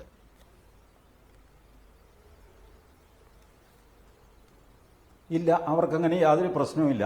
ദൈവം സഹായിച്ച് ആ പ്രശ്നം നമ്മളുണ്ടാക്കുന്നതാണ്. ഞാൻ പറയട്ടെ, UPSCയുടെ കഴിഞ്ഞ വർഷത്തെ 2016 ടോപ്പർ ആരാ? കാശ്മീരിൽ നിന്നാണ്, മുസ്ലിം ചെറുപ്പക്കാരനാണ്. ഇന്റർനാഷണൽ ക്രിക്കറ്റിലെ മെമ്പറായിട്ട് തിരഞ്ഞെടുത്തിരിക്കുന്ന ആരെയാ? ഒന്നാം തരം കളിക്കാരനായിട്ടുള്ള കാശ്മീരിലെ ചെറുപ്പക്കാരനാണ്, മുസ്ലിമാണ്. ഇവർക്കൊന്നുമില്ലാത്ത കുഴപ്പം ഈ ബുർഹാൻ വാണിക്ക് ഉണ്ടായി എന്ന് പറഞ്ഞു കഴിഞ്ഞാൽ എങ്ങനെയാ? ഈ IASന്റെ ലിസ്റ്റിൽ കയറിയ ചെറുപ്പക്കാരൻ്റെ അച്ഛനെ തീവ്രവാദികൾ വെടിവെച്ച് കൊന്നതാണ്. അയാൾക്ക് വേണമെങ്കിൽ ഒരു തോക്കെടുത്തിട്ട് തിരിച്ച് തീവ്രവാദികളെ വെടിവെക്കാമെന്ന് പറഞ്ഞ് ഇറങ്ങാമായിരുന്നു. അയാൾ ഇറങ്ങിയില്ല. അയാൾ മനസ്സിലാക്കി ഇത് ഇങ്ങനെയല്ല ജീവിതം മുന്നോട്ട് പോകേണ്ടത്. അവരൊന്ന് ചെയ്തു, എൻ്റെ ജീവിതം കരിപ്പിടിപ്പിക്കാൻ ഞാൻ പോസിറ്റീവായിട്ട് ചിന്തിക്കണം. ഇങ്ങനെ ചിന്തിക്കുന്നവരാണ് ഭൂരിഭാഗം കാശ്മീരികളും. അവരുടെ ന്യൂനപക്ഷമാണ് ഈ ബഹളം കാണിക്കുന്നത്. ബഹളത്തിന് കൂടുതൽ ഇന്റർനാഷണൽ കവറേജ് കിട്ടും, ഞാൻ സമ്മതിക്കുന്നു. ശാന്തമായിട്ടും മര്യാദയ്ക്കും കൃഷി ചെയ്തും ജീവിക്കുന്നവരുടെ ഫോട്ടോ TV-യിൽ വരില്ലല്ലോ. തുണിപൊക്കി തുള്ളുന്നവൻ്റെയും തോക്കെടുത്ത് വെടിവെക്കുന്നവൻ്റെയും ഫോട്ടോയാണ് വാർത്ത. അത് ഞാൻ മാധ്യമങ്ങളെ കുറ്റം പറയുകയല്ല, എപ്പോഴും വാർത്ത അതാണ്. അതുകൊണ്ട് വാർത്തയിൽ ഇത്തരം എലമെന്റ്സ് നിറഞ്ഞു നിൽക്കുന്നു. അല്ല, അങ്ങനെ അതിനെ നിസ്സാരവൽക്കരിക്കാനാകുമോ? താങ്കൾ സൂചിപ്പിച്ച ഈ IAS ടോപ്പർ തന്നെ കാശ്മീരിനോടുള്ള സമീപനം ഇതാണെങ്കിൽ ഞാൻ സിവിൽ സർവീസ് ഉപേക്ഷിക്കാൻ തയ്യാറാണ് എന്ന് പ്രഖ്യാപിച്ചിട്ടുണ്ട്. താങ്കൾ സൂചിപ്പിച്ച ഈ ക്രിക്കറ്റ് താരം ഒരിക്കൽ ഇന്ത്യൻ ടീമിൽ എത്തിയിട്ടുണ്ട് എന്നല്ലാതെ ഇന്നേ വരെ കളിച്ചിട്ടില്ല. കാശ്മീരിൽ നിന്ന് ഇന്ത്യൻ ടീമിലേക്ക്, അതായത് ഇന്ത്യൻ നാഷണൽ ടീമിലേക്ക് വന്ന ഒരേ ഒരാളുടെ അവസ്ഥയാണ് നോക്കണം. അതൊന്നുമല്ല നമ്മുടെ വിഷയം. നമ്മുടെ വിഷയം കാശ്മീരിലെ ചെറുപ്പക്കാർക്ക് അവിടെ ജീവിക്കാൻ കഴിയുന്നുണ്ടോ ഇല്ലയോ എന്നുള്ളതാണ്. നമ്മുടെ ഭരണകൂടത്തെ സംബന്ധിച്ച് അത് ഉറപ്പുവരുത്താൻ കഴിയുന്നുണ്ടോ ഇല്ലയോ എന്നുള്ളതാണ്. ഭരണകൂടം എന്തിനാണ് സ്വന്തം പൗരന്മാരെ ഉന്മൂലനം ചെയ്യാൻ നോക്കുന്നത് എന്നുള്ളതാണ്. അവർക്ക് പ്രശ്നങ്ങൾ ഉണ്ടെങ്കിൽ എന്തുകൊണ്ടാണ് അത് പരിഹരിക്കാൻ സാധിക്കാത്തത്? പരിഹരിക്കുക എന്നുള്ളത് മാന്ത്രിക ദണ്ട് വീശി പറ്റുന്നതായിരിക്കില്ല. പക്ഷേ അവരെ വിശ്വാസത്തിലുള്ള ചർച്ചയാകാമല്ലോ. അതിനുപോലും സാധിക്കാതെ ഇങ്ങനെ ഒരു ഫ്ലാഷ് പോയിന്റായി എന്തിന് കാശ്മീരിനെ നിലനിർത്തണം എന്നുള്ളതാണ് പ്രശ്നം. കാശ്മീരിൽ നടക്കുന്നത് സമരമൊന്നുമല്ല നടക്കുന്നത്. കാശ്മീരിനെ എന്ത് വില കൊടുത്തും നിലനിർത്തും. മാത്രമല്ല, പാകിസ്ഥാന്റെ കയ്യിലിരിക്കുന്ന കാശ്മീരിനെ കൂടെ മോചിപ്പിക്കും. ആ പാകിസ്ഥാനെ കൂടെ മോചിപ്പിക്കും, എന്നിട്ടേ അടങ്ങുള്ളൂ. സംശയിക്കണ്ട. അല്ല, കേന്ദ്ര സർക്കാരിന് എന്താണ് അക്കാര്യത്തിലുള്ള പ്ലാൻ എന്നൊക്കെയുള്ളത് വരട്ടെ. അത്തരം കാര്യങ്ങളിലൊന്നും അല്ല തർക്കം. അവിടെ മനുഷ്യാവകാശ ലംഘനം ഉണ്ടോ ഇല്ലയോ എന്നുള്ളതാണ് തർക്കം. ശ്രീ TP ശ്രീനിവാസൻ, ഇന്ത്യയെ സംബന്ധിച്ച് മനുഷ്യാവകാശ ലംഘനങ്ങളുടെ ഒരു കേന്ദ്രമായി, അല്ലെങ്കിൽ മനുഷ്യാവകാശ ലംഘനങ്ങൾക്ക് ഉത്തരവാദിയായി അന്താരാഷ്ട്ര വേദിയിൽ നിൽക്കുക എന്നുള്ളത് തീർച്ചയായും ലജ്ജാകരമായ ഒരു കാര്യമായിരിക്കുമല്ലോ. കാശ്മീരിനെ സംബന്ധിച്ച് ഇതേ പരാതി ഏറെക്കാലമായി ഉണ്ട് എങ്കിലും ഇത്തവണ അത് കൂടുതൽ വർദ്ധിക്കുന്നില്ലേ? സിവിലിയൻ കാഷ്വാലിറ്റി എന്നുള്ളത് വർദ്ധിക്കുന്നു എന്ന് മാത്രമല്ല, മാരകമായ തോതിൽ പരുക്കേൽക്കുന്നവരുടെ എണ്ണം, അവരുടെ പടങ്ങൾ, അവരുടെ വീഡിയോ ഒക്കെ അന്താരാഷ്ട്ര മാധ്യമങ്ങളിലൂടെ വന്നുകൊണ്ടിരിക്കുകയാണ് അല്ലോ. ഇന്ത്യയെ സംബന്ധിച്ച ഈ കാശ്മീർ പോളിസി പ്രശ്നപരിഹാരത്തിന് ഉതകുന്നതാണോ?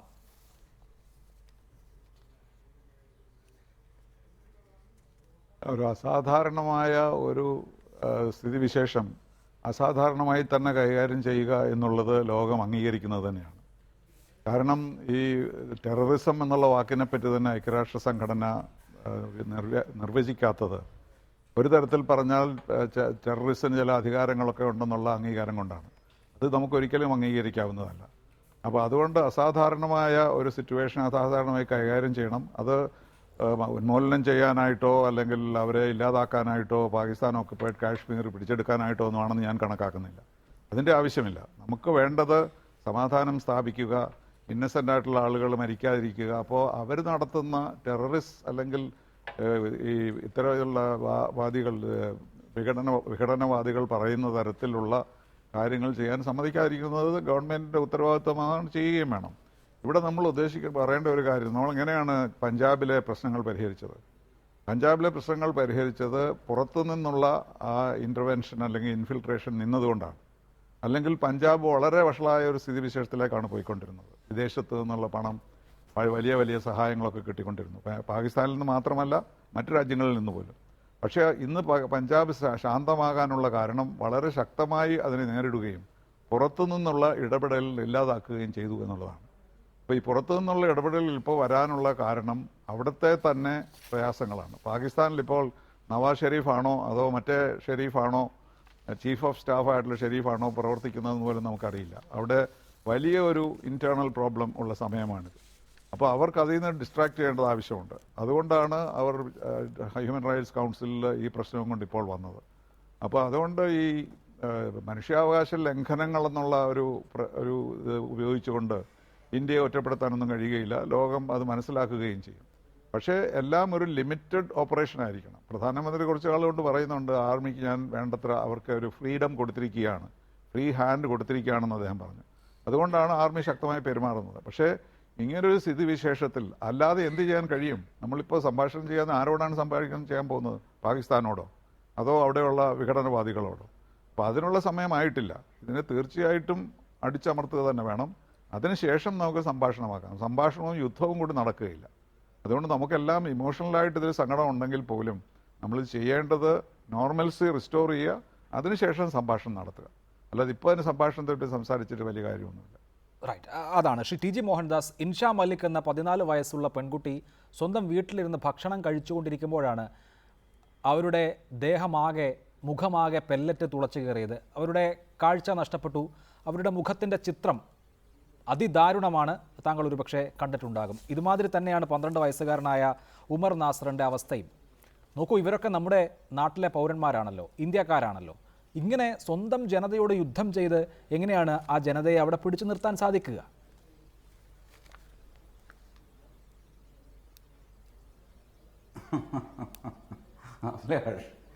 അഭിലാഷിനെ ആ റാണ അയ്യൂബ് എന്ന് പറഞ്ഞിട്ട് ട്വീറ്റ് ചെയ്യുന്ന ഒരു പത്രലേഖകനുണ്ട്, ഒരു പാകിസ്ഥാൻ പക്ഷപാതി. അവർ ട്വീറ്റ് ചെയ്ത ചിത്രമാണ് അഭിലാഷ് കണ്ടത്. ആ ഇൻഷാമിൻ്റെ ഈ മുഖത്തിങ്ങനെ ഒരുപാട് ചുവന്ന കുത്തുമൊക്കെ ആയിട്ട്. ആ സംഭവം 2015-ലായിരുന്നു. 2015-ലും ഈ മഹതി അത് ട്വീറ്റ് ചെയ്തിരുന്നു. ഇത് രണ്ടും കൂടെ ചേർത്ത് 1 മണിക്കൂർ മുമ്പ് എല്ലാവരും ട്വീറ്റ് ചെയ്യാൻ തുടങ്ങിയിട്ടുണ്ട്. 2015-ൽ കൊടുത്ത ഫോട്ടോ, 2016-ൽ ഇന്ന് രാവിലെ 9:47 കൊടുത്ത ഫോട്ടോ.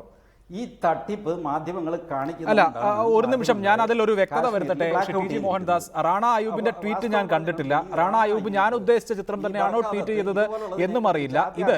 ഇത് കശ്മീരിലുള്ള scroll.comന്റെ പ്രതിനിധി ഈ പെൺകുട്ടിയുടെ ബന്ധുക്കളോടും കൂടി സംസാരിച്ചതിന് ശേഷം തയ്യാറാക്കിയ റിപ്പോർട്ടിലെ കാര്യമാണ് ഞാൻ ഉദ്ധരിച്ചത്. അതായത് ഏതോ ലോകത്തിരുന്ന് ഏതെങ്കിലും ചിത്രമെടുത്ത് ആരോ ട്വീറ്റ് ചെയ്തു എന്നുള്ളതല്ല, മറിച്ച് അവിടെ മാധ്യമപ്രവർത്തകർ ധാരാളമായി ഉണ്ടല്ലോ ആശുപത്രികളിൽ. ശ്രീനഗറിലെ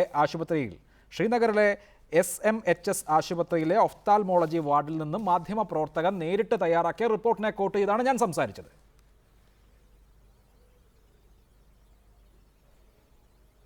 അത് 2015-ലെ റിപ്പോർട്ടാണ് അഭിലാഷ്. ഇനി അങ്ങനെയാണെന്ന് വെച്ചോ, ഇതിങ്ങനെ തന്നെയുള്ള പട്ടാളക്കാരുടെ ഫോട്ടോ ഞാൻ കാണിച്ചു തരട്ടെ. അതിന് അഭിലാഷ് എന്ത് പറയും? എത്ര പട്ടാളക്കാർ, എത്ര സുരക്ഷാ സൈന്യം അവിടെ മരിച്ചിരിക്കുന്നു? അവരുടെ കുടുംബത്തിന്റെ ഫോട്ടോ ഇവരെടുത്ത് കാണിക്കാത്തത് എന്താ? ഏത് പത്രലേഖനം തൻ്റെ ഇടമുണ്ട് ഒരു മരിച്ചു കിടക്കുന്ന പട്ടാളക്കാരൻ്റെ ഫോട്ടോ കൊടുക്കാൻ? എന്നാണ് ഇന്ത്യൻ പത്രപ്രവർത്തകരെല്ലാം ഇങ്ങനെ രാജ്യദ്രോഹികളായിട്ട് മാറുന്നത്? എന്താ അവർ ചില പ്രത്യേക ഫോട്ടോസ് മാത്രം കൊടുക്കുന്നത്? എന്താ ഈ രാജ്യത്തിന്റെ മാനം രക്ഷിക്കാനും രാജ്യം രക്ഷിക്കാനായിട്ട് പോകുന്ന പട്ടാളക്കാർ മരിച്ചു കിടക്കുന്ന ഫോട്ടോ കണ്ടിട്ടുണ്ടോ? ഇല്ല. ആരെങ്കിലും കാണിച്ചാൽ ആ കാണിച്ചയാളെന്തോ കുഴപ്പക്കാരനാണെന്നുള്ള മട്ടിൽ ഇല്ല. അത് തെറ്റിദ്ധരിപ്പിക്കുന്ന ആരോപണമാണ്. മനുഷ്യാവകാശ ലംഘനം ഉണ്ട് എന്ന് പറഞ്ഞാൽ അത് രാജ്യദ്രോഹമല്ല. മനുഷ്യാവകാശ ലംഘനം രാജ്യത്തിന്റെ ഏതെങ്കിലും ഭാഗത്തുണ്ട് എന്ന് പറഞ്ഞാൽ അത് രാജ്യദ്രോഹമല്ല. ഇനി അങ്ങനെ അത് രാജ്യദ്രോഹമാകുന്നെങ്കിൽ രാജ്യദ്രോഹി എന്ന് വിളിക്കപ്പെട്ടോട്ടെ, പ്രശ്നമില്ല. ഇല്ല, അക്കാര്യത്തിൽ തർക്കമില്ല. ശ്രീ ടി ജി മോഹൻദാസ്, അത്തരത്തിൽ രാജ്യദ്രോഹത്തിന്റെ എന്തെങ്കിലും കവചം എടുത്തണിയുന്നത് കൊണ്ട് പ്രത്യേകിച്ച് യാതൊരു ബുദ്ധിമുട്ടുമില്ല. തുടരുക. ശ്രീ AM ഷിനാസ്, സർക്കാരിന്റെ ഇടപെടൽ എന്നുള്ളത് എല്ലാ കാലത്തും ഇങ്ങനെ തന്നെ ആയിരുന്നില്ലേ? ഇതിനു മുൻപ് UPA സർക്കാരായിരുന്നു. 2010 നമ്മുടെ മുൻപിലുണ്ട്. ജനക്കൂട്ടം കല്ലുമായി അന്ന് തെരുവിലിറങ്ങുകയായിരുന്നു. ഇപ്പോഴും സമാനമായ അവസ്ഥയിൽ നേതാക്കളില്ല. മുഖം മറച്ച, മുഖത്ത് കറുത്ത തുണി കെട്ടിയ ആളുകളുടെ ഇടയിലേക്ക് ഇറങ്ങിച്ചെന്ന് ലഘുലേഖകൾ വിതരണം ചെയ്യുന്നു. പിന്നെ അതിക്രമങ്ങൾ പൊട്ടിപ്പുറപ്പെടുകയാണ്. സർക്കാരിനെ സംബന്ധിച്ച് ആരോട് സംസാരിക്കാനാണ്? ഇതിനൊരു സംഘടനയില്ല, നേതാവില്ല. എങ്ങനെയാണ് ഒരു പരിഹാരം ഉണ്ടാക്കേണ്ടത്? ഇങ്ങനെ ഒരു സിറ്റുവേഷനെ സംബന്ധിച്ച് ഇങ്ങോട്ട് ആക്രമിക്കാൻ വരുന്നവരെ പ്രതിരോധിക്കുക എന്നുള്ളതല്ലാതെ വഴിയുമില്ല. അതുകൊണ്ട് തന്നെ കശ്മീരിൽ ഉണ്ടാകുന്ന സംഭവങ്ങൾ ആസൂത്രിതമായി സ്റ്റേറ്റിൻ്റെ ഒരു ഓപ്പറേഷനായി എടുക്കാൻ സാധിക്കുമോ?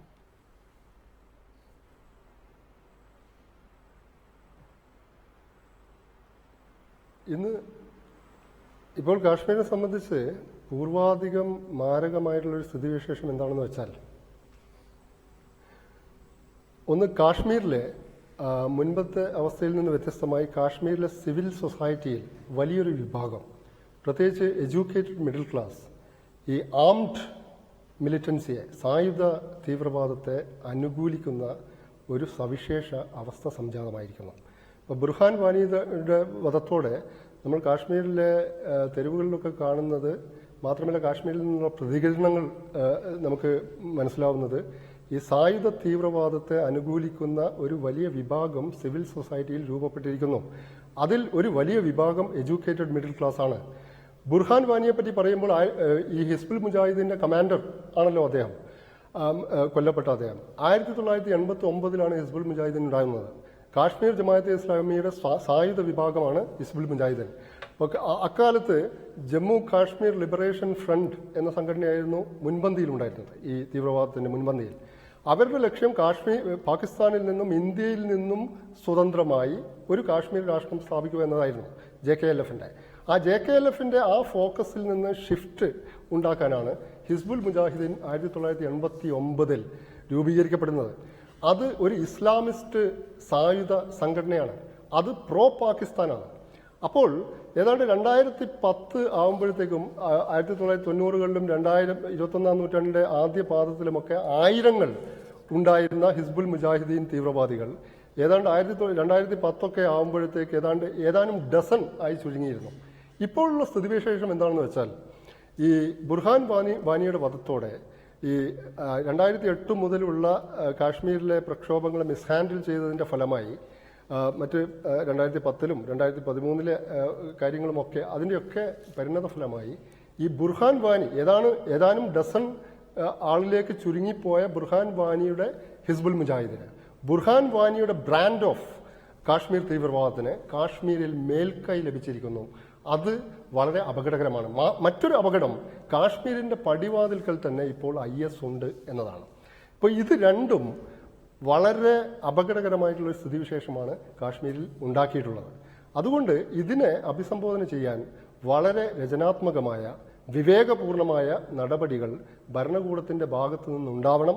കേന്ദ്ര ഭരണകൂടത്തിൻ്റെ ഭാഗത്തു നിന്നും അതുപോലെ തന്നെ സംസ്ഥാന ഭരണകൂടത്തിൻ്റെ ഭാഗത്തു നിന്നും. റൈറ്റ്, അത് വ്യക്തമാണ്. ഡോക്ടർ സെബാസ്റ്റ്യൻ പോൾ, കാശ്മീരിൻ്റെ മനസ്സിനേറ്റ മുറിവുണക്കാതെ ഇപ്പോഴുള്ള പ്രശ്നം അവസാനിക്കുമോ?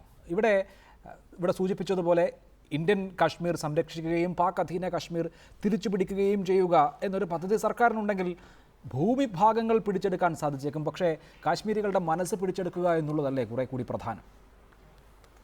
കാശ്മീരികളുടെ മനസ്സ് ഇന്ത്യയിൽ നിന്ന് അകന്നു പോയിരിക്കുന്നു എന്ന് വേണം കരുതേണ്ടത്.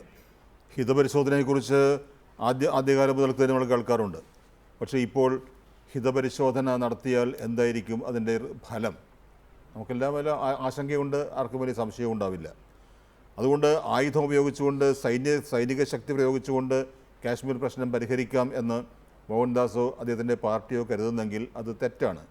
ഇപ്പോൾ വിയറ്റ്നാം ജനതയെ അമേരിക്കൻ പട്ടാളം കൈകാര്യം ചെയ്തതുപോലെ കാശ്മീർ ജനതയെ ഇന്ത്യൻ പട്ടാളത്തിനൊക്കെ കൈകാര്യം ചെയ്യാൻ കഴിയില്ല. അവിടെ കാശ്മീരികളുടെ മനസ്സ് ആദ്യം കീഴ്പ്പെടുത്തണം. മനസ്സ് കീഴ്പ്പെടുത്തുന്നതിനുള്ള സംവിധാനം ഉണ്ടാവണം, പരസ്പര വിശ്വാസം ഉണ്ടാവണം. അങ്ങനെ കുറേയേറെ കാര്യങ്ങൾ ചെയ്യാനുണ്ട്. അതിനെല്ലാമുള്ള തടസ്സം പട്ടാളം തന്നെയാണ്. ബാരക്കുകളിൽ നിന്ന് പട്ടാളത്തെ അവസ്പ തുടങ്ങിയ നിയമങ്ങളുടെ പരിരക്ഷയോടെ നിർബാധം അഴിച്ചുവിട്ടാൽ അവർക്ക് എന്തും ചെയ്യാം എന്ന അവസ്ഥ വന്നാൽ അതുകൊണ്ട് പരിഹരിക്കാവുന്നതല്ല കാശ്മീരിലെ പ്രശ്നം. ഇവിടെ പെല്ലറ്റിൻ്റെ കാര്യം പറഞ്ഞല്ലോ, നിരുപദ്രവമായ ആക്രമണം രീതിയിലാണ് പെല്ലറ്റുകൾ പ്രയോഗിക്കുന്നത്. പക്ഷേ അത് തുളച്ചു കയറി കാഴ്ച നഷ്ടപ്പെട്ട് തല പൊട്ടിയ മുറിഞ്ഞ് ക്ഷതം സംഭവിച്ച എത്രയോ പേരുടെ കാര്യങ്ങൾ. അവിടെ ചികിത്സാ സൗകര്യം പോലും ലഭിക്കുന്നില്ല, പര്യാപ്തമല്ല കാശ്മീരിൽ. അങ്ങനെ ഒരു അവസ്ഥയിൽ ഒരു ജനതയെ എത്തിക്കുകയും ഞങ്ങളിത് ആയുധ ശക്തി പ്രയോഗിച്ചുകൊണ്ട് സൈന്യത്തെ നിർബാധം അപരിമിതമായ അധികാരം നൽകിക്കൊണ്ട് ഈ പ്രശ്നം പരിഹരിക്കാൻ പോകുന്നു എന്ന് പ്രഖ്യാപിക്കുകയും ചെയ്താൽ പ്രഖ്യാപിക്കാൻ കഴിയുന്നതല്ല ഈ വിഷയം. അത് മോഹൻദാസിൻ്റെ ആ ചിരി തന്നെ വളരെ ഭീകരമാണ്. ഞങ്ങൾ അത് കീഴ്പ്പെടുത്തും, ഞങ്ങൾ പിടിച്ചെടുക്കും എന്ന മട്ടിൽ മുന്നേറിയാൽ അങ്ങനെ ഒരു പ്രശ്നവും പരിഹരിക്കാൻ കഴിയില്ല എന്ന ചരിത്രത്തിൻ്റെ യാഥാർത്ഥ്യവും സത്യവും നാം ആദ്യം മനസ്സിലാക്കണം. ശ്രീ TG മോഹൻദാസ്, എയിംസിലെ ഡോക്ടർമാരെ, നേത്രരോഗ വിദഗ്ധരെ കേന്ദ്ര സർക്കാർ മെഹബൂബ മുഫ്തിയുടെ ആവശ്യപ്രകാരം ശ്രീനഗറിലേക്ക് അയച്ചിരുന്നുവല്ലോ. ശ്രീനഗറിൽ ഞാൻ നേരത്തെ സൂചിപ്പിച്ച ആശുപത്രിയിൽ ചെന്നതിന് ശേഷം ഡോക്ടർ സുദർശൻ കുമാർ, ആ സംഘത്തിൻ്റെ തലവൻ, പറഞ്ഞത് ഇതുപോലെ ഒരു കാഴ്ച ഞാൻ എൻ്റെ ജീവിതത്തിൽ കണ്ടിട്ടില്ല, ഒരു യുദ്ധമുഖത്തും ഇതുമാതിരി ഇത്രയും ഭീകരമായ അവസ്ഥ ഉണ്ടായി കാണില്ല എന്നാണ്. ഇപ്പോൾ തന്നെ 100-ലധികം പേർക്ക് കാഴ്ച നഷ്ടപ്പെട്ടിരിക്കുന്നു. കാശ്മീരിനെ അന്ധരുടെ ഒരു താഴ്വരയാക്കിയാൽ നമുക്ക് കാശ്മീരിനെ എല്ലാ കാലത്തും പിടിച്ച് കയ്യിൽ വയ്ക്കാം എന്നുള്ള നിലയില്ലല്ലോ. അവരുടെ വിശ്വാസം ആർജിക്കണം. അതിനായി ഉടൻ തന്നെ പെല്ലറ്റ് ഗണ്ണുകളുടെ ഉപയോഗം നിർത്തുന്നു എന്ന് പ്രഖ്യാപിക്കുക. ഇല്ലെങ്കിൽ അതിനേക്കാൾ കവിഞ്ഞ് ഇതാ ഈ ജനതയ്ക്ക് വേണ്ടി വെടിനിർത്തൽ പ്രഖ്യാപിക്കുകയാണ് എന്ന് വേണമെങ്കിൽ പോലും പറയാം. എങ്ങനെയാണ് ഒരു ജനതയെ വിശ്വാസത്തിലെടുക്കാതെ ഇതുമാതിരി സങ്കീർണമായ ഒരു പ്രശ്നം പരിഹരിക്കുക?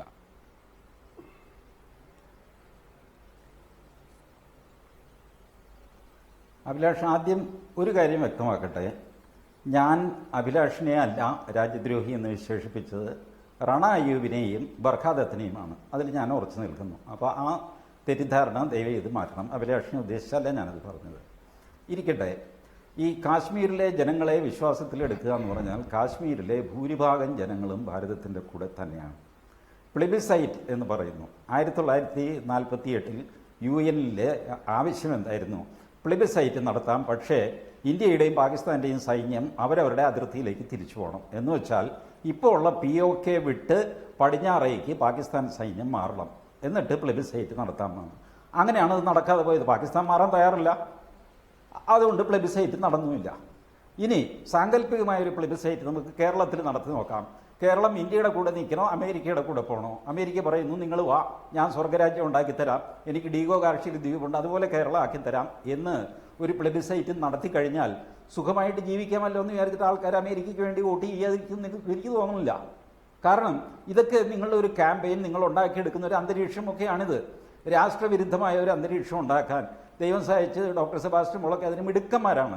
എങ്ങനെയാണെങ്കിലും ഭാരതത്തിനെതിരെ ജനങ്ങളെ ചിന്തിപ്പിക്കാൻ വളരെ ശാന്തമായും സമർത്ഥമായും കൗശലപൂർവ്വം ശ്രമിച്ചുകൊണ്ടിരിക്കുന്ന പലവിധ ഗാങ്ങുകളിൽ ഒരു അംഗമാണ് ഡോക്ടർ സെബാസ്റ്റ്യൻ പോൾ. അദ്ദേഹം എനിക്ക് വളരെ ആദരവുള്ള സുഹൃത്തുമാണ്. പക്ഷേ അദ്ദേഹത്തിൻ്റെ നിലപാടുകൾ ഇത്തരത്തിലാണ്.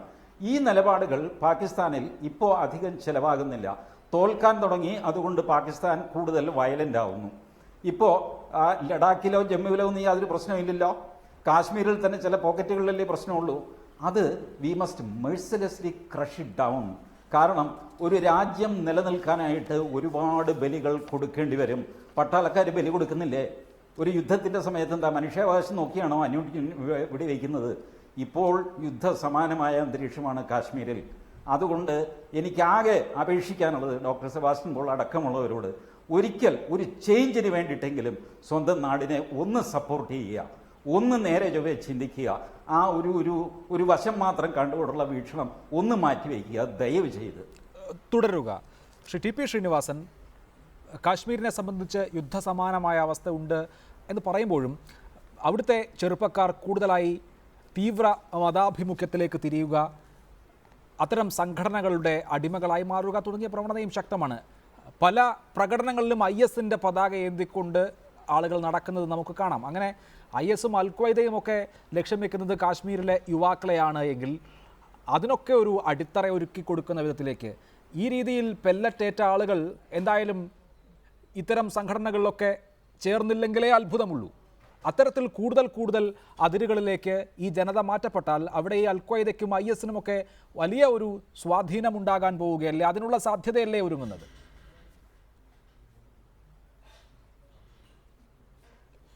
ഇപ്പോൾ അൽ-ഖായ്ദയും IS-ഉം ഒന്നും നമ്മൾ സൃഷ്ടിച്ചതല്ലല്ലോ. കാശ്മീർ പ്രശ്നത്തിലേക്കാണ് നമ്മൾ നോക്കേണ്ടത്. കാശ്മീർ പ്രശ്നം എന്നൊന്നില്ല എന്ന് നമുക്കെല്ലാം അറിയാം. കാരണം പാകിസ്ഥാന് യാതൊരു അധികാരവുമോ യാതൊരു ക്ലെയിമോ ഇല്ലാത്ത ഒരു സ്ഥലമാണ് കാശ്മീർ. പ്ലെബിസൈറ്റിനെ പറ്റി പറഞ്ഞത് ശരിയാണ്. കാരണം പ്ലെബിസൈറ്റിന് 3 കണ്ടീഷൻസ് ഉണ്ടായിരുന്നു. ഒന്നാമത്തേത് 2 സൈന്യങ്ങളും പിന്മാറുക, രണ്ടാമത്തേത് ഇന്ത്യൻ സൈന്യം മുഴുവൻ കാശ്മീരിലും അധികാരം സ്ഥാപിക്കുക. ഇത് രണ്ടും ഇല്ലാത്തത് കൊണ്ടാണ് പ്ലെബിസൈറ്റ് നടക്കാത്തതെന്ന് നമുക്കെല്ലാം അറിയാം. അപ്പോൾ അതൊക്കെ പഴയ കഥകളാണ്. നമുക്കിപ്പോൾ നോക്കേണ്ടത് എന്താണ്? ഇത്ര ഒരു ടെററിസം, ഭീകരവാദം ലോകം മുഴുവൻ വളർന്നുകൊണ്ടിരിക്കുകയാണ്. അതുകൊണ്ട് ഈ ചലഞ്ച് നമുക്ക് പ്രത്യക്ഷമായി നേരിടേണ്ടതുണ്ട്. അതുകൊണ്ട് ഇപ്പോൾ സമാധാനത്തിനെ പറ്റി സംസാരിക്കേണ്ട സമയമല്ല എന്ന അഭിപ്രായക്കാരനാണ് ഞാൻ. തീർച്ചയായിട്ടും ഇത് റെസിസ്റ്റ് ചെയ്യണം. ഇതിനെതിരായിട്ട് ഗവൺമെൻറ് നല്ല ശക്തിയോടുകൂടി തന്നെ പെരുമാറണം എന്നുള്ള അഭിപ്രായമാണ് എനിക്ക്. കാരണം അതിനുശേഷം നമുക്കിതൊക്കെ സംസാരിക്കാം. ഇപ്പോൾ ആരോടും സംസാരിക്കാനാണ്? പാകിസ്ഥാനോടും സംസാരിക്കാൻ കഴിയാത്ത സ്ഥിതിവിശേഷമാണ് ഇപ്പോൾ. അപ്പോൾ ഒരു സൗഹൃദത്തിൻ്റെയും സാഹോദര്യത്തിൻ്റെയും ഒക്കെ ഒരു അറ്റ്മോസ്ഫിയർ ഉണ്ടെന്ന് ഒരു ഇംപ്രഷൻ ക്രിയേറ്റ് ചെയ്തിട്ടാണ് ഇതിലേക്ക് വന്നത് എന്നുള്ളതാണ് പ്രശ്നം. അന്ന് തന്നെ നമ്മൾ ശക്തമായൊരു നിലപാടെടുത്തിരുന്നെങ്കിൽ പാകിസ്ഥാനുമായി ഈ ബോംബെ ഭീകരവാദികളെ ശിക്ഷിച്ചില്ലെങ്കിൽ നാം സംസാരിക്കുകയില്ല എന്ന് ഡോക്ടർ മൻമോഹൻ സിംഗിനും മുമ്പുണ്ടാക്കിയ ആ തീരുമാനം നിലനിർത്തിയിരുന്നെങ്കിൽ ഇന്നത്തെ സ്ഥിതിവിശേഷത്തേക്ക് പോകുമായിരുന്നില്ല. പോട്ടെ. അപ്പോൾ ഈ സ്ഥിതിവിശേഷം എത്തിയ സ്ഥിതിക്ക് ഈ ഗവൺമെൻറ് ചെയ്യാൻ കഴിയുന്നത് അതിനെ ശക്തമായി ചെറുക്കുക തന്നെയാണ്. അതിനുശേഷമായിരിക്കും നമുക്ക് മറ്റ് പരിപാടികളെ പറ്റി ആലോചിക്കേണ്ടത്. റൈറ്റ്. ഡോക്ടർ സെബാസ്റ്റ്യൻ പോൾ, ഇങ്ങനെ പെല്ലറ്റേറ്റ് മുഖം വികൃതമായത്, കാഴ്ചശക്തി നഷ്ടപ്പെട്ടത് പലസ്തീനിലോ ചൈനയിലോ സിറിയയിലോ മറ്റേതെങ്കിലും യുദ്ധഭൂമികളിലോ ആയിരുന്നുവെങ്കിൽ നമുക്കതൊരു മനുഷ്യാവകാശ പ്രശ്നമായി ചർച്ച ചെയ്യാമായിരുന്നു. ഇത് കാശ്മീരിലായതുകൊണ്ട് നമ്മൾ ദേശസ്നേഹ പ്രചോദിതമായി വേണം ഈ വിഷയത്തെ കൈകാര്യം ചെയ്യാൻ, അതല്ലെങ്കിൽ നമ്മുടെ ദേശസ്നേഹത്തിന് കുറവ് സംഭവിക്കും എന്ന് പറയുന്നതിനെ എങ്ങനെ കാണുന്നു? അല്ല, എന്നെ സംബന്ധിച്ച് ദേശസ്നേഹത്തെക്കാൾ പ്രധാനപ്പെട്ടത് മനുഷ്യസ്നേഹം തന്നെയാണ്. നാടിനേക്കാൾ വലുത് മനുഷ്യർ തന്നെയാണ്. ഇവിടെ മോഹൻദാസ് മുന്നോട്ട് വയ്ക്കുന്ന ഒരു സിദ്ധാന്തമുണ്ടല്ലോ, അതിനോട് എനിക്ക് യോജിപ്പില്ല. രാജ്യസ്നേഹവും ദേശാഭിമാനവും ഒക്കെ ഒരു വശത്ത് നിൽക്കട്ടെ, പക്ഷെ മനുഷ്യനില്ലെങ്കിൽ പിന്നെ രാജ്യവുമില്ല, നാടുമില്ല. ഇവിടെ അവർ ഇന്ത്യൻ പൗരന്മാരാണ്. പാകിസ്ഥാനുമായുള്ള നമ്മുടെ ബന്ധം എങ്ങനെയായിരിക്കണം എന്ന് ഞാൻ ഈ ചർച്ചയിൽ പറഞ്ഞിട്ടില്ല. ഈ കാശ്മീരിലെ ജനങ്ങൾ അവർ ന്യൂനപക്ഷമായിരിക്കാം, എണ്ണത്തിൽ കുറവായിരിക്കാം, അവർ തെറ്റായ വഴിക്ക് പോകുന്നവരായിരിക്കാം, പക്ഷേ അവരെ സ്വന്തം ജനതയെ ഒരു ഭരണകൂടം കൈകാര്യം ചെയ്യേണ്ടത് ഈ രീതിയിലാണോ എന്ന ചോദ്യമുണ്ട്. വ്യത്യസ്തമായ അഭിപ്രായങ്ങളുണ്ടാവാം. പക്ഷേ അഭിപ്രായങ്ങൾ എന്തു തന്നെയായാലും പ്രശ്ന പരിഹാരത്തിന് മറ്റ് യാതൊരു പോംവഴിയുമില്ല എന്ന് പറഞ്ഞാലും അപ്പോഴും ഞാൻ പറയും മനുഷ്യരെ കൈകാര്യം ചെയ്യേണ്ടത് ഇങ്ങനെയല്ല. അതുകൊണ്ടാണ് പറയുന്നത് പട്ടാളത്തെ അഴിച്ചുവിട്ടുകൊണ്ട് ഒരു പ്രശ്നത്തിനും പരിഹാരം ഉണ്ടാക്കാൻ കഴിയില്ല. നിങ്ങളാദ്യം ഈ armed forces special powers act തുടങ്ങിയ നിയമങ്ങൾ പിൻവലിക്കുകയോ അല്ലെങ്കിൽ അത് പരിമിതപ്പെടുത്തുകയോ ചെയ്യുക. അതാണല്ലോ സുപ്രീം കോടതി പറഞ്ഞത്. ഇന്ത്യയിൽ തന്നെ മറ്റ് സംസ്ഥാനങ്ങളിൽ, നാഗാലാൻഡിൽ, ആസാമിൽ, പഞ്ചാബിവിടെ പരാമർശിക്കപ്പെട്ടു. അവിടെയൊക്കെ പ്രശ്നത്തിന് പരിഹാരമുണ്ടാക്കാൻ കഴിയുമെങ്കിൽ നമുക്ക് കാശ്മീരിലും പ്രശ്നപരിഹാരം ഉണ്ടാക്കാൻ കഴിയും. പക്ഷേ മോഹൻദാസ് ഇവിടെ പ്രകടിപ്പിക്കുന്ന ആ നയത്തിൻ്റെയും സമീപനത്തിൻ്റെയും അടിസ്ഥാനത്തിൽ ആ പ്രശ്നത്തിന് പരിഹാരം ഉണ്ടാക്കാൻ കഴിയുകയുമില്ല. ശ്രീ AM ഷിനാസ്, കാശ്മീരിൽ ഭീകരവാദം തലപൊക്കി തുടങ്ങിയ 90കളിൽ വേറൊരു സമീപനവും സ്വീകരിച്ചിരുന്നു ഭരണകൂടം. ഈ ബുർഹാൻ വാനി നേരിട്ട് വലിയ പ്രമാദമായ നിഷ്ഠൂരമായ കുറ്റകൃത്യങ്ങളിലൊന്നും ഏർപ്പെട്ടിട്ടില്ല. അദ്ദേഹം ഹിസ്ബുൾ മുജാഹിദീനെ സംബന്ധിച്ച് അവരുടെ ഒരു പോസ്റ്റർ ബോയ് ആയിരുന്നു. അവിടേക്ക് ആളുകളെ എത്തിക്കുന്നതിൽ, ആ സംഘടനയിലേക്ക് ആളെ ചേർക്കുന്നതിൽ വളരെ പ്രധാനപ്പെട്ട പങ്ക് വഹിച്ച ഒരാളായിരുന്നു. മുൻപ് യാസീൻ മാലിക്കിനെയും ഷബീർ ഷായെയും ഒക്കെ ആയുധം താഴെ വെപ്പിച്ച് അവരുടെ തീവ്ര നിലപാട് രാഷ്ട്രീയത്തിൽ തുടരുമ്പോൾ തന്നെയും നേരിട്ടുള്ള കലാപം എന്നുള്ളതിൽ നിന്നും മാറ്റി കുറെ കൂടി സർക്കാരുമായി സഹകരിപ്പിക്കുന്ന വിധത്തിൽ സംസാരിക്കാൻ കഴിയാവുന്ന ഒരാളാക്കി മാറ്റുന്ന തരത്തിലുള്ള ഒരു ഇടപെടലിന് സ്പേസ് ഇല്ലേ ഇന്നത്തെ കാശ്മീരിൽ?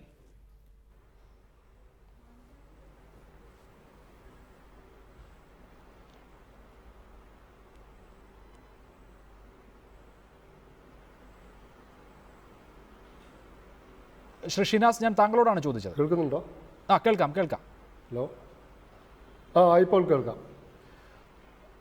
അപ്പോൾ കാശ്മീരിൽ കഴിഞ്ഞ ഏതാനും വർഷങ്ങളായി, കഴിഞ്ഞ ഒരു ദശാബ്ദമായി തന്നെ, 10 കൊല്ലമായി കാശ്മീരിൽ ലിബറൽ പൊളിറ്റിക്കൽ സ്പേസ് വളരെ ചുരുങ്ങി വരികയാണ്.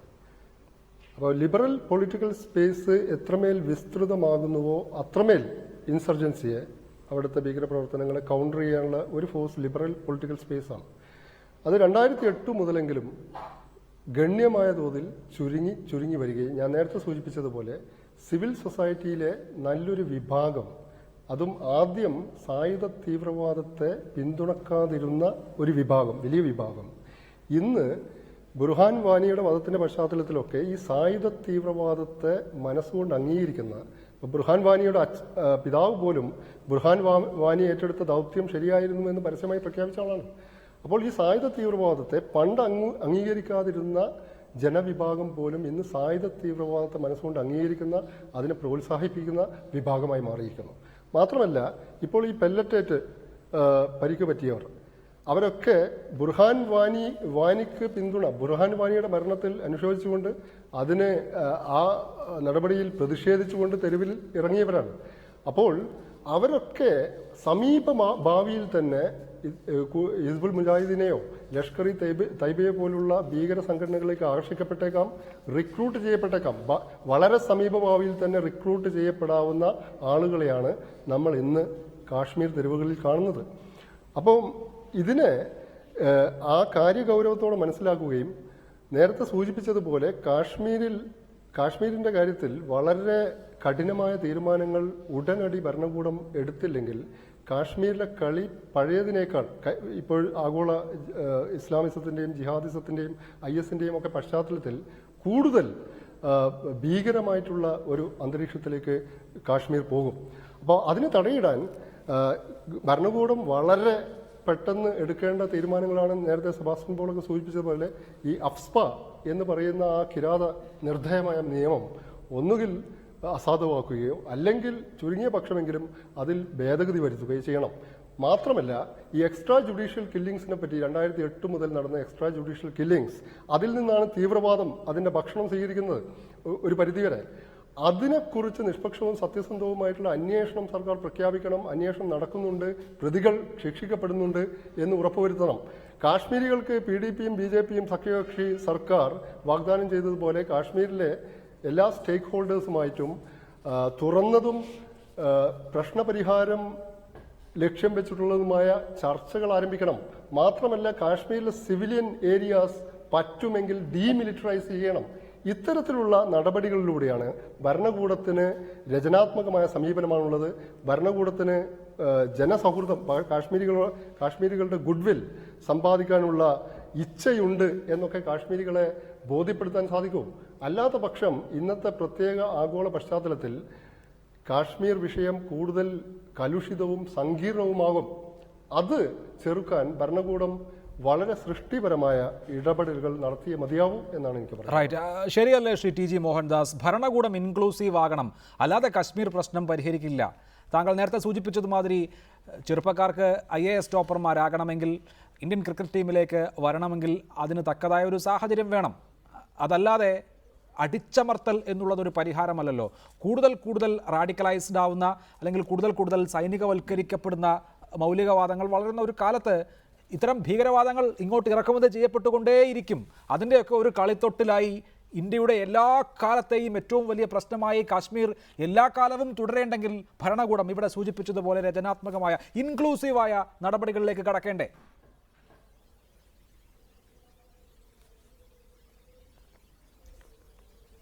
അഭിലാഷ്, ഇതേ ഇൻക്ലൂഡ് ചെയ്യാൻ ഒരു മൈനോറിറ്റി വിസമ്മതിച്ചാൽ നമ്മളെന്താ ചെയ്യുക? ഞാൻ പറയട്ടെ, ഇപ്പോൾ നരേന്ദ്രമോദി കൊള്ളുകയില്ല എന്ന് വെച്ചു, PDP BJP സർക്കാരും കൊള്ളുകയില്ല.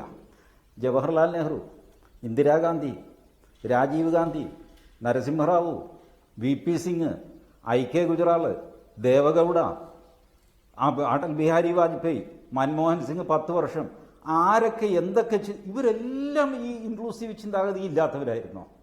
നരേന്ദ്രമോദിക്ക് അതില്ലാന്ന് വെച്ചോ. ബാക്കി ഇത്രയും പേര് ഇപ്പോൾ ഇവിടെ TP ശ്രീനിവാസൻ ഇരിക്കുന്നു. അദ്ദേഹം എത്രയോ കാലമായിട്ട് കാണുന്ന ഏകദേശം വയോവൃദ്ധനായ മനുഷ്യനാണ്. എന്തെല്ലാം സംസാരിച്ചു നോക്കി, ആരോടെല്ലാം സംസാരിച്ചു നോക്കി. ഇപ്പോൾ ആരോട് സംസാരിക്കണം നമുക്കറിയില്ല. ഇൻക്ലൂഡ് ചെയ്യണമെന്ന് പറഞ്ഞാൽ ഞാൻ ഡോക്ടർ സെബാസ്റ്റ്യൻ പോളിനെ ഇൻക്ലൂഡ് ചെയ്യാൻ തയ്യാറാണ്. പക്ഷേ അദ്ദേഹം വരാൻ തയ്യാറില്ല. ഞാൻ എന്ത് ചെയ്യും? അവരും കൂടെ സമ്മതിക്കണ്ടേ? ഇത് സംഭവിക്കുന്ന നമ്മൾ വിചാരിക്കുന്ന പോലെ മൊത്തം കാശ്മീർ, ലഡാക്കും ജമ്മുവും ഒന്നും തീപിടിച്ചിട്ടില്ല. ഇതൊരു ലിമിറ്റഡ് ഏരിയയിലുള്ള പരിപാടിയാണ്. ഇത് താമസിയാതെ അവസാനിക്കും. അത് അവസാനിപ്പിക്കാൻ ഇതേ മാർഗമുള്ളൂ. ഒരു രാഷ്ട്രം എന്നെങ്കിലും ഒരു സമയത്ത് തീവ്രവാദികളുടെ മുമ്പിൽ മുട്ടുകുത്തിയാൽ പിന്നെ ആ രാഷ്ട്രത്തിന് നിലനിൽപ്പുണ്ടാവില്ല. Why don't you understand that? ഇത് കാശ്മീരിൻ്റെ മാത്രം പ്രശ്നമല്ല, മൊത്തം ഭാരതത്തിൻ്റെ പ്രശ്നമാണ്. അന്താരാഷ്ട്ര സമൂഹത്തിന് നമ്മൾ കൊടുക്കുന്ന മെസ്സേജ് എന്താ? ഇന്നിപ്പോൾ 2-3 ദിവസമായിട്ട് പാകിസ്ഥാൻ കിണഞ്ഞു ശ്രമിക്കുന്നു. സൗദി അറേബ്യയുടെ മുമ്പിൽ മുട്ടുകുത്തി നിന്ന് അവർ പ്രാർത്ഥിച്ചു, എങ്ങനെയെങ്കിലും ഇന്ത്യയെ ഒന്ന് കണ്ടം ചെയ്യണം, മനുഷ്യാവകാശ ലംഘനമാണ്, മുസ്ലിങ്ങളാണെന്നൊക്കെ പറഞ്ഞു നോക്കി. സൗദി അറേബ്യ കുലുങ്ങിയില്ലല്ലോ. കാരണം അവർക്കൊക്കെ അറിയാം ഈ നടക്കുന്ന നാടകം എന്താണെന്ന് വ്യക്തമായിട്ട് ലോകരാഷ്ട്രങ്ങൾക്ക് അറിയാം. ഇനി ലോകരാഷ്ട്രങ്ങൾ അറിഞ്ഞില്ല എന്ന് വയ്ക്കുക, അപ്പോഴും ഇത് നമ്മുടെ സർവൈവലിൻ്റെ പ്രശ്നമല്ലേ, നമ്മുടെ രാജ്യമല്ലേ, നമ്മുടെ ജനതയല്ലേ. അതിനകത്തൊരു മൈനോറിറ്റി കയറിയിട്ട് ഞാൻ തോക്കെടുക്കും, ബോംബെടുക്കും എന്ന് പറഞ്ഞു കഴിഞ്ഞാൽ വകവെച്ച് കൊടുക്കാൻ പറ്റുമോ? ഇപ്പോൾ നേരത്തെ പറഞ്ഞതിൽ വസ്തുതാപരമായ ഒരു തെറ്റുണ്ട്. ഈ 89 JKLF ഒക്കെ അന്നൊന്നും ഈ ബുർഹാൻ വാണി ജനിച്ചിട്ടില്ല. ഈ ചെറുക്കൻ 94-ലാണെന്ന് ജനിക്കുന്ന 22 വയസ്സേ ഉള്ളൂ. അവന് കാശ്മീരിൻ്റെ ചരിത്രം അറിയാൻ എന്തെങ്കിലും അറിയാമോ? അവന് തോക്കും കൊടുത്തു, അവൻ വലിയ ആളായിട്ട് വീഡിയോയിൽ ഭാരതത്തിനെതിരെ പ്രസംഗിച്ചുകൊണ്ട് നടക്കുക. അവൻ്റെ ഏറ്റവും അവസാനത്തെ ട്വീറ്റ് ഇന്ന് പുറത്തു വന്നിട്ടുണ്ട്, സക്കീർ നായിക്കിനെ സംരക്ഷിക്കണം അല്ലെങ്കിൽ ഖുറാൻ നിരോധിക്കും കാശ്മീരിൽ എന്ന് പറഞ്ഞിട്ടൊരു വെടിയും കൂടെ ചെറുക്കൻ മരിച്ചിരിക്കുന്നത്. തുടരുക. അവന് മറുപടിയായിട്ട് അതിനേക്കാൾ ഗൗരവമുള്ള മനുഷ്യാവകാശ ലംഘനങ്ങളാണ് നമ്മുടെ ചർച്ചാ വിഷയം. ശ്രീ TP ശ്രീനിവാസൻ, വാജ്പേയി സർക്കാരിന്റെ കാലത്തെ കശ്മീർ നയമാണ് പൊതുവെ പ്രശംസിക്കപ്പെട്ടിട്ടുള്ള ഒന്ന്. കഴിഞ്ഞ സർക്കാരുകളുടെ കാലത്തൊക്കെ ശ്രീനഗർ മുസഫർ നഗർ ബസ് ഉണ്ടാകുന്നു, ബസ് സർവീസ് സ്റ്റാർട്ട് ചെയ്യുന്നു, കുറെ കൂടി ജനാധിപത്യ പ്രക്രിയയിൽ തെരഞ്ഞെടുപ്പുകളിൽ കാശ്മീരി ജനത പങ്കെടുക്കുന്നു, വോട്ട് ചെയ്യാൻ തുടങ്ങുന്നു. അവർ ഇന്ത്യയെ സംബന്ധിച്ച് അങ്ങനെ പൂർണ്ണമായ അന്യവൽക്കരണം ഒഴിവാക്കുന്നു എന്ന തോന്നലിന് ശേഷമാണ് പിന്നീട് 2008 മുതൽ ഇങ്ങോട്ട് കൂടുതൽ പ്രശ്നങ്ങൾ ഉണ്ടാകുന്നത്. കാശ്മീരിനോട് ഉദാരമായ സമീപനം കാണിച്ചാൽ കാശ്മീരി ജനതയെ വിശ്വാസത്തിലെടുക്കാൻ സാധിക്കില്ലേ?